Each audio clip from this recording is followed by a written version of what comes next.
Street food is ready-to-eat food or drink sold in a street or other public place, such as a market or fair, by a hawker or vendor, often from a portable food booth, food cart or food truck.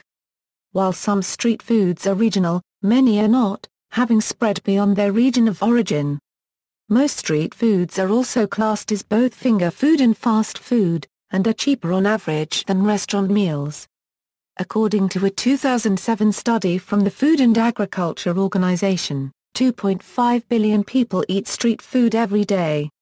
Today, people may purchase street food for a number of reasons, such as to obtain reasonably priced and flavorful food in a sociable setting, to experience ethnic cuisines, and also for nostalgia. History: small fried fish were a street food in ancient Greece, although Theophrastus held the custom of street food in low regard. Evidence of a large number of street food vendors were discovered during the excavation of Pompeii. Street food was widely consumed by poor urban residents of ancient Rome whose tenement homes did not have ovens or hearths, with chickpea soup being one of the common meals, along with bread and grain paste. In ancient China, where street foods generally catered to the poor, wealthy residents would send servants to buy street foods and bring meals back for their masters to eat in their homes. A traveling Florentine reported in the late 14th century that in Cairo, people carried picnic cloths made of rawhide to spread on the streets and eat their meals of lamb kebabs, rice and fritters that they had purchased from street vendors. In Renaissance Turkey, many crossroads saw vendors selling fragrant bites of hot meat, including chicken and lamb that had been spit roasted. Ottoman Turkey has also been the first country to legislate on and regularize street food standards, in 1502. Aztec marketplaces had vendors that sold beverages such as otole, almost 50 types of tamales, as well as insects and stews. After Spanish colonization of Peru and importation of European foodstuffs like wheat, sugarcane and livestock, most commoners continued primarily to eat their traditional diets, but did add grilled beef hearts sold by street vendors. Some of Lima's 19th-century street vendors such as Erasmo, the Negro Sango vendor, and No Aguadita are still remembered today. During the American colonial period, street vendors sold pepper pot soup, oysters, roasted corn ears, fruit and sweets, with oysters being a low-priced commodity until the 1910s when overfishing caused prices to rise. As of 1707, after previous restrictions that had limited their operating hours, street food vendors had been banned in New York City.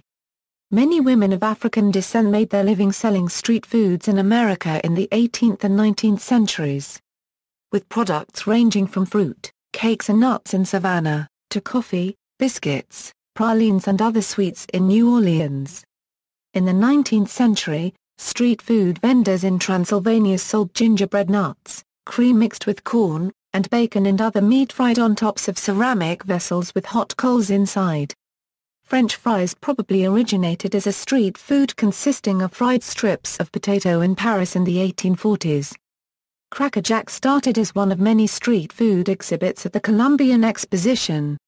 Street foods in Victorian London included tripe, pea soup, pea pods in butter, whelk, prawns and jellied eels.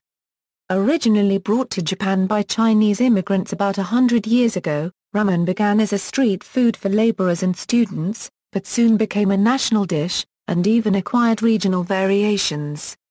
The street food culture of Southeast Asia today was heavily influenced by coolie workers imported from China during the late 19th century.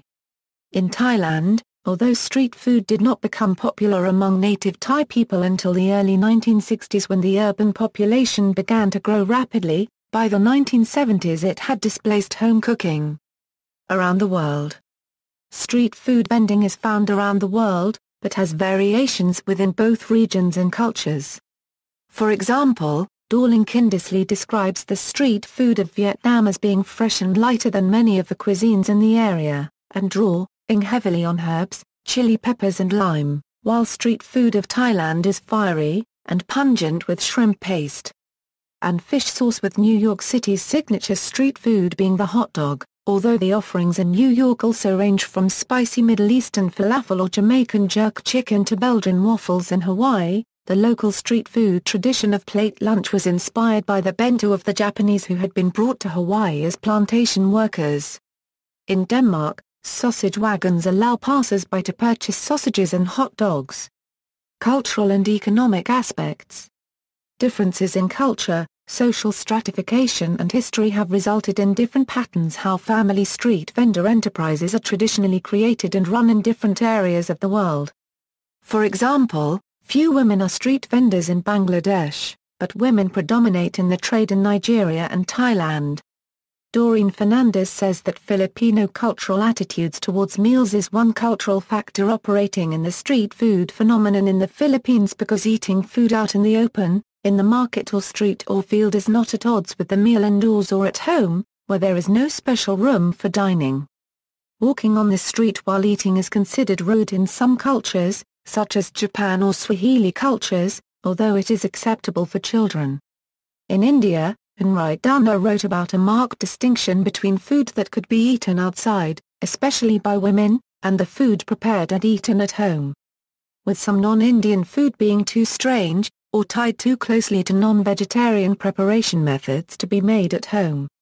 In Tanzania's Dar es Salaam region, street food vendors produce economic benefits beyond their families by purchasing local fresh foods, which has led to a proliferation of urban gardens and small-scale farms. In the United States, street food vendors are credited with supporting New York City's rapid growth by supplying meals for the city's merchants and workers.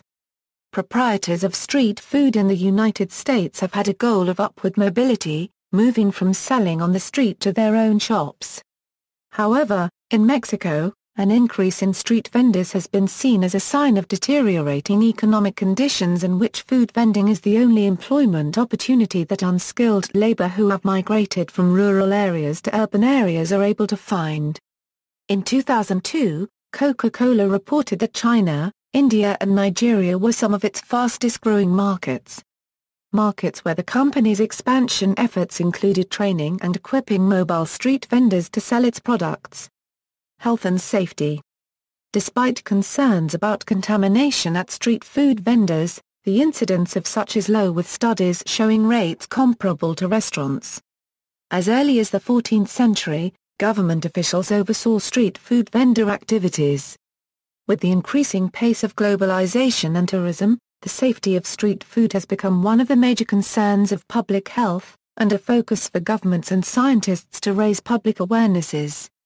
In the United Kingdom, the Food Standards Agency provides comprehensive guidances of food safety for the vendors, traders and retailers of the street food sector. Other effective ways of enhancing the safety of street foods are through mystery shopping programs, through training and awarding programs to vendors, through regulatory governing and membership management programs, or through technical testing programs. In 2002, a sampling of 511 street foods in Ghana by the World Health Organization showed that most had microbial counts within the accepted limits, and a different sampling of 15 street foods in Calcutta showed that they were nutritionally well balanced, providing roughly 200 kilocalories of energy per rupee of cost. Despite knowledge of the risk factors, actual harm to consumers unregistered trademark health is yet to be fully proven and understood. Due to difficulties in tracking cases and the lack of disease reporting systems, follow-up studies proving actual connections between street food consumption and food-borne diseases are still very few. Little attention has been devoted to consumers and their eating habits, behaviors, and awareness. The fact that social and geographical origins largely determine consumers' unregistered trademark physiological adaptation and reaction to foods whether contaminated or not is neglected in the literature. In the late 1990s, the United Nations and other organizations began to recognize that street vendors had been an underutilized method of delivering fortified foods to populations, and in 2007, the UN Food and Agriculture Organization recommended considering methods of adding nutrients and supplements to street foods that are commonly consumed by the particular culture. See also. References. External links, media related to street food at Wikimedia Commons, Street Food Travel Guide from Wiki Voyage.